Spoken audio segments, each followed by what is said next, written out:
Okay, Lexus. So I'm gonna start with you. Have you ever been teased by any of your peers, and if so, in what way, and how did it make you feel? When I used to stutter, You used to have a speech impediment. Okay, so how did that make you feel? To have the other kids pick on you because of that. not to talk no more. Okay, how did it make you feel though? A little loud. Can you speak a little louder? It made me not to talk no more. I wanted to, oh,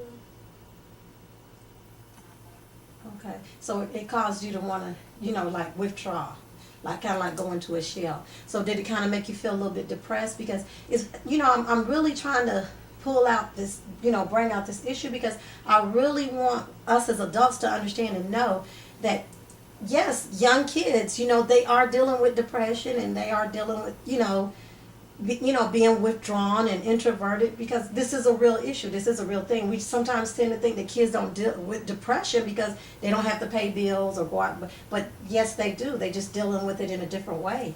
And I think that sometimes the peer pressure is a little greater nowadays than it was in my days because kids can really, really be cruel nowadays. So you said it kind of made you want to feel withdrawn, like not want to talk anymore or and to pull away. Okay. Okay, well, I am so glad to see that you overcame that situation there. And Gabby, same question to you. Have you ever been picked on, maybe by what you wear, what you look like, or how your hair was done, or anything in such a way? Well, me personally, I haven't been picked on, but like kids at my school, they have, and like me and my friends, we always try to stand up for them, but they always try to, just pick on them like for little things like their clothes or how they look or things like I was like that because I always liked to hang out with the kids that was kind of like the underdog because I always put myself in that position. I thought, well, what if that was me? How would that make me feel to be picked on? And because I'm not even more or less going to say I was different. It's just because you don't look the way that person think you look don't make you different because everybody's created. And God created everybody in a different way. It doesn't make you different. That's just who you are and how you are. And that's how I was too. I try to stick up for the other kids, and I would befriend them. I wanted to be friends with them because I didn't want them to feel left out. Is that kind of the same situation with you? that. Yeah. So do people talk about you for hanging out with the kids that everyone pick on?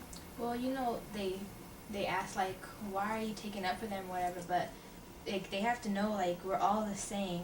Mm-hmm. Like, yeah, we try to take up for them, but Okay, so who's them? So they pick on them because of what? The kids in particular you're talking about. well, there's like one kid. He like lives in a family that they're like supportive and everything, but they're not like they don't care about him a lot, and like he like always smells like smoke or whatever because their family smokes. Like they always make fun of him how he smells and stuff.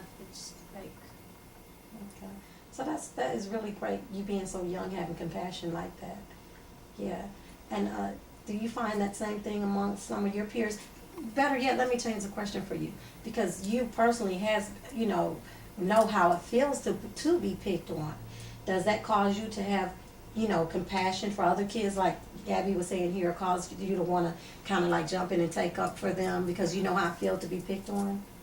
yeah, I was like, why you messing with her? You don't want nobody messing with your little sister or your little brother. They're like, cause this, she stink. This, she'll take baths, she dirty and all that. I always said, when we find people who tend to bully and want to pick on other people, the problem is not more or less you. The problem is them.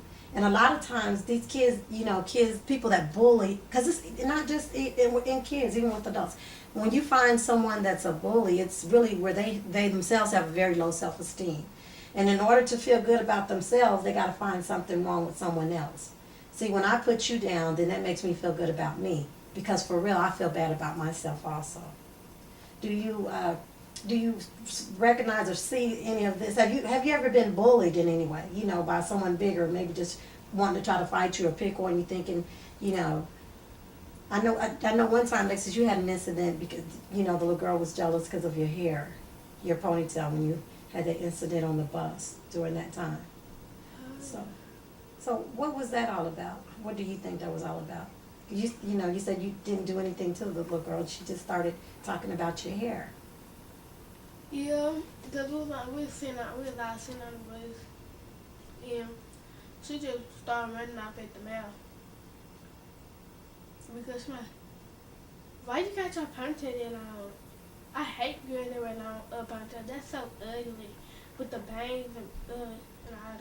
So, my understanding was, so how did you react to that at first? Did you immediately just jump in with her, or did you try to avoid it in any way, or how did you respond to that? I just jumped in. I just went hood. It just went off. Okay. So, that's really what it's about too, because when you allow other people to control you by what they say and by what they do, then you give them power over you. It's so easy to interact the way they act, but it really takes strength and power to walk away, because that's what it is that they want you to do. They want you to react. So when I get a reaction out of you, now I'm satisfied because I got you to do what I wanted you to do. You understand? So that's sometimes we just have to be the bigger person, and I know sometimes that's kind of hard to do being a young person, but it really is just all part about, it's about growing up and being the bigger person and being the more mature person. And that'll help us. We have to learn how to make alternative decisions in everyday situations. We're going to start thinking different, because when you start making different decisions, then you get different, a different outcome. And so do you guys have